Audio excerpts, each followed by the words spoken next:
ക്രിസ്തുവിലുള്ള പ്രിയപ്പെട്ട സഹോദരി സഹോദരന്മാരെ, ഇന്നത്തെ ദൈവവചനം വിശുദ്ധ മത്തായി എഴുതിയ സുവിശേഷം 14 അധ്യായം 22 മുതൽ 36 വരെയുള്ള വാക്യങ്ങൾ. യേശു വെള്ളത്തിനു മീതെ നടക്കുന്നു. ജലസഞ്ചയത്തെ പിരിച്ചുവിടുമ്പോഴേക്കും തനിക്ക് മുമ്പേ വഞ്ചിയിൽ കയറി മറുകരയ്ക്ക് പോകാൻ യേശു ശിഷ്യന്മാരെ നിർബന്ധിച്ചു. അവർ ജനക്കൂട്ടത്തെ പിരിച്ചുവിട്ടതിനു ശേഷം ഏകാന്തതയിൽ പ്രാർത്ഥിക്കാൻ മലയിലേക്ക് കയറി. രാത്രിയായപ്പോഴും അവൻ അവിടെ തനിച്ചായിരുന്നു. ഇതിനിടെ വഞ്ചി കരയിൽ നിന്ന് ഏറെ ദൂരം അകന്നു കഴിഞ്ഞിരുന്നു.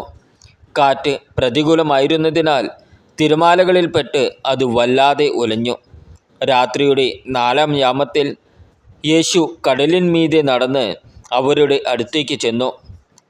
യേശു കടലിനു മീതെ നടക്കുന്നത് കണ്ട് ശിഷ്യന്മാർ പരിഭ്രാന്തരായി. ഇതാ ഭൂതം എന്ന് പറഞ്ഞ് ഭയം നിമിത്തം നിലവിളിച്ചു. ഉടനെ യേശു അവരോട് സംസാരിച്ചു. ധൈര്യമായിരിക്കുവിൻ, ഞാനാണ്, ഭയപ്പെടേണ്ട.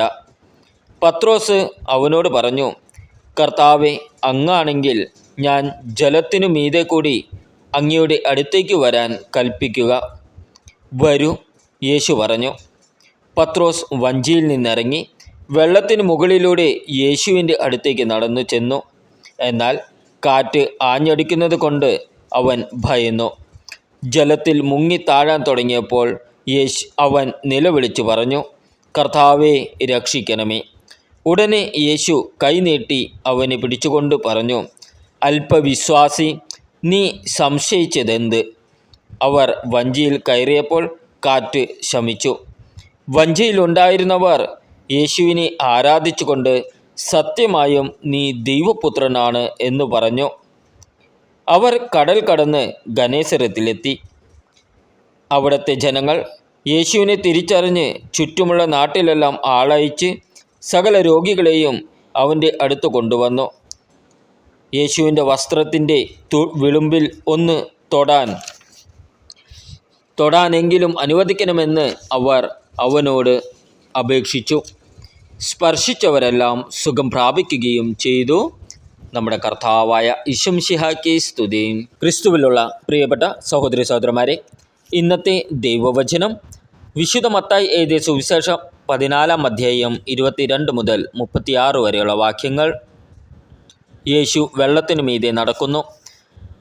ജലസഞ്ചയത്തെ പിരിച്ചുവിടുമ്പോഴേക്കും തനിക്ക് മുമ്പേ വഞ്ചിയിൽ കയറി മറുകരയ്ക്ക് പോകാൻ യേശു ശിഷ്യന്മാരെ നിർബന്ധിച്ചു.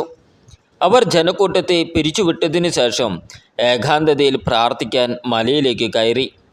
രാത്രിയായപ്പോഴും അവൻ അവിടെ തനിച്ചായിരുന്നു. ഇതിനിടെ വഞ്ചി കരയിൽ നിന്ന് ഏറെ ദൂരം അകന്നു കഴിഞ്ഞിരുന്നു.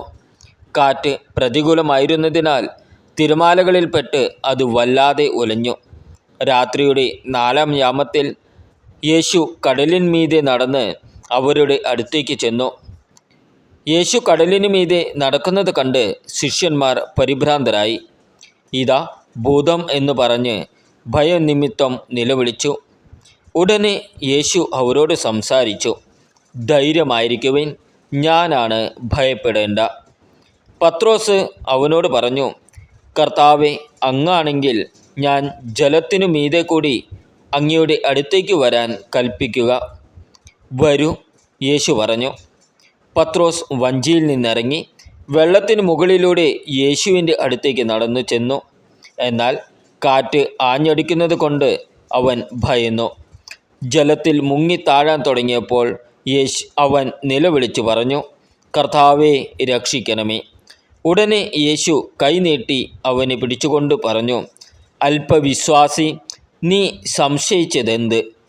അവർ വഞ്ചിയിൽ കയറിയപ്പോൾ കാറ്റ് ശമിച്ചു.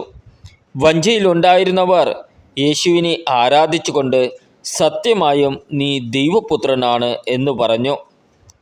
അവർ കടൽ കടന്ന് ഗനേസരത്തിലെത്തി.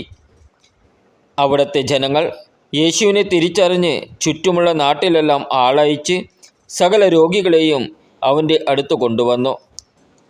യേശുവിൻ്റെ വസ്ത്രത്തിൻ്റെ വിളുമ്പിൽ ഒന്ന് തൊടാനെങ്കിലും അനുവദിക്കണമെന്ന് അവർ അവനോട് അപേക്ഷിച്ചു. സ്പർശിച്ചവരെല്ലാം സുഖം പ്രാപിക്കുകയും ചെയ്തു. നമ്മുടെ കർത്താവായ ഈശോമിശിഹായ്ക്ക് സ്തുതി.